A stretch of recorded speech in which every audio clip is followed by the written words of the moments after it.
विद्यार्थियों, आपके बीच 81 number question है एसएससी जीडी वालों के लिए। भारत में सबसे पहले तोपखाने का प्रयोग किसने किया था? जो कि वेरी मोस्ट क्वेश्चन है। अगर क्लास पे पहली बार आए तो क्लास को शेयर जरूर करें। आपके बीच ऑप्शन भी है। पहला ऑप्शन है अलाउद्दीन खिलजी, दूसरा ऑप्शन है तैमूर, तीसरा ऑप्शन है शेर शाह सूरी, चौथा ऑप्शन है बाबर। विद्यार्थियों, क्वेश्चन को ध्यान से समझते हुए आंसर पर क्लिक करिए। भारत में सबसे पहले तोपखाने का प्रयोग किसने किया था? इसका राइट आंसर हो जाएगा ऑप्शन नंबर डी, यानी बाबर ने किया था। ठीक है, थोड़ा सा आपको इसके विषय में जानकारी देना चाहेंगे कि भारत में सबसे पहले तोपखाने का प्रयोग बाबर ने किया था। बाबर ने मुगल वंश की स्थापना की थी। बाबर को भारत पर आक्रमण करने का नियंत्रण पंजाब के शासक दौलत खां लोधी एवं मेवाड़ के शासक राणा सांगा ने दिया था। बाबर ने भारत पर 5 बार आक्रमण किया था।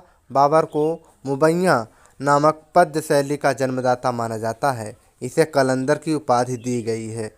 ठीक है, इससे भी क्वेश्चन फंस सकता है, याद रखिएगा। इसी कड़ी के बीच नेक्स्ट क्वेश्चन की ओर चलते हैं। सभी क्वेश्चन मोस्ट एंड लाजवाब है। विद्यार्थियों, आपके बीच 82 नंबर क्वेश्चन है कि 1700 ईस्वी में राजा राम की मृत्यु के बाद मराठों ने मुगलों के विरुद्ध युद्ध उसकी वीर पत्नी के नेतृत्व में जारी रखा। तो आपको बताना है किसकी वीर पत्नी। आपके बीच ऑप्शन भी है। पहला ऑप्शन है ताराबाई, दूसरा ऑप्शन है लक्ष्मीबाई, तीसरा ऑप्शन है रमाबाई, चौथा ऑप्शन है जीजाबाई।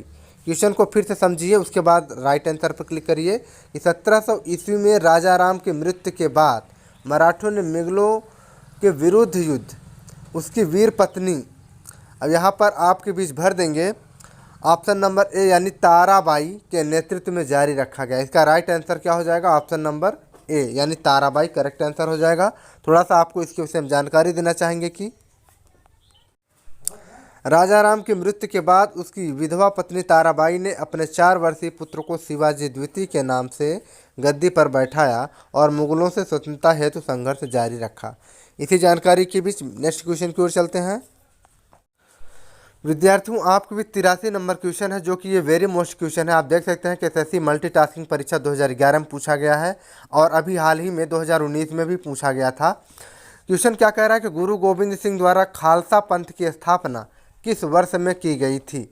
कह रहा है खालसा पंथ की स्थापना किस वर्ष में की गई है। आपके बीच ऑप्शन भी है। पहला ऑप्शन है 1599, दूसरा ऑप्शन है 1699, तीसरा ऑप्शन है 1707, चौथा ऑप्शन है 1657।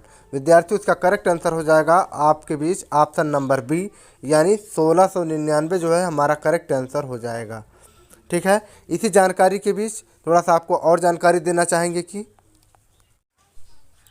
याद रखिए कि गुरु गोविंद सिंह द्वारा खालसा पंथ की स्थापना 1699 ईस्वी में की गई थी और उनके द्वारा आरंभ पाहुल प्रणाली में दीक्षित होने वाले व्यक्ति को खालसा कहा गया है।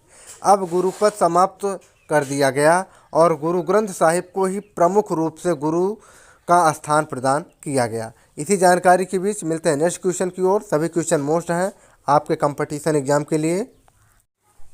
विद्यार्थियों, आपके बीच 84 नंबर क्वेश्चन है कि प्लासी के युद्ध के समय बंगाल का नवाब कौन था? क्वेश्चन वेरी मोस्ट है। आप देख सकते हैं कि एसएससी संयुक्त स्नातक स्तरीय टायर फर्स्ट परीक्षा 2015 में पूछा गया था। लगातार 19, 20, 21 में एसएससी जीडी कंपटीशन में पूछा गया है। आपके बीच क्वेश्चन क्या कह रहा है, ध्यान से समझिए और आंसर पर क्लिक करिए करेक्ट आंसर पर, क्योंकि आजकल सब माइनस मार्किंग में कंपटीशन के एग्जाम में पूछे जा रहे हैं। प्लासी के युद्ध के समय बंगाल का नवाब कौन था? आपके बीच ऑप्शन भी है सिराजुद्दौला, ऑप्शन बी है मीर जाफ़र, ऑप्शन सी है मीर कासिम, ऑप्शन डी है इनमें से कोई नहीं। विद्यार्थियों, इसका करेक्ट आंसर हो जाएगा ऑप्शन नंबर ए, यानी सिराजुद्दौला हमारा करेक्ट आंसर हो जाएगा। प्लासी के युद्ध के समय बंगाल का नवाब सिराजुद्दौला था। इसी जानकारी के भी थोड़ा सा आपको और जानकारी देना चाहेंगे कि उससे भी जो मैं आपके बीच और जानकारी दे रहा हूँ, कहीं ना कहीं 2-4 क्वेश्चन उससे भी फंस सकते हैं, इसलिए पढ़ लीजिएगा। विद्यार्थियों, आपके बीच जानकारी ये है कि 23 जून 1757 को हुए प्लासी के युद्ध में सिराज उद दौला के साथ मीर जाफ़र ने विश्वासघात किया था। इस युद्ध में मीर जाफ़र नवाब का सेना नायक था। इस युद्ध के बाद कंपनी को 24 परगने की जमींदारी प्राप्त हुई थी। इसी जानकारी के बीच नेक्स्ट क्वेश्चन की ओर चलते हैं, लास्ट क्वेश्चन और मोस्ट क्वेश्चन की तरफ। आपके बीच 85 नंबर क्वेश्चन है जो कि मैंने बताया था कि सबसे मोस्ट क्वेश्चन ये है कि ब्रिटिश संसद का सदस्य बनने वाला पहला भारतीय कौन था। आपके बीच ऑप्शन भी है। पहला ऑप्शन है बंकिम चंद्र चटर्जी, ऑप्शन बी है WC बनर्जी, ऑप्शन सी है दादा भाई नौरोजी, ऑप्शन डी है उपयुक्त में से कोई नहीं।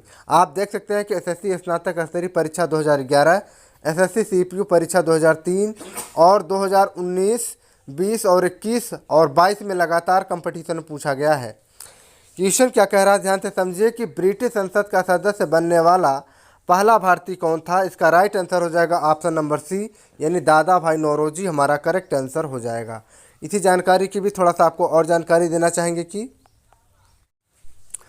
दादा भाई नौरोजी को महान वृद्ध पुरुष यानी grand old man of India कहा जाता है। यह प्रथम भारतीय थे जिन्हें 1892 ईस्वी में उदारवादी दल की ओर ब्रिटेन के हाउस ऑफ कॉमन्स का सदस्य चुना गया। इन्होंने ही सर्वप्रथम भारत में राष्ट्रीय आय के आंकड़ों की गणना करने का प्रयास किया। इन्होंने रहनुमाई सभा तथा ईस्ट इंडिया एसोसिएशन की स्थापना की तथा 1867 से 1868 ईस्वी में अपनी रचना poverty and un-British rule in India में धन का अपवाहन यानी ड्रेन ऑफ वेल्थ सिद्धांत प्रस्तुत किया, जिसमें यह दर्शाया गया कि किस प्रकार भारतीय उन ब्रिटेन द्वारा लूटा जा रहा था। इसी जानकारी के बीच मिलेंगे नेक्स्ट डे। अगर क्लास अच्छी लगी तो लाइक शेयर और सब्सक्राइब करें। Thanks for watching. Bye bye.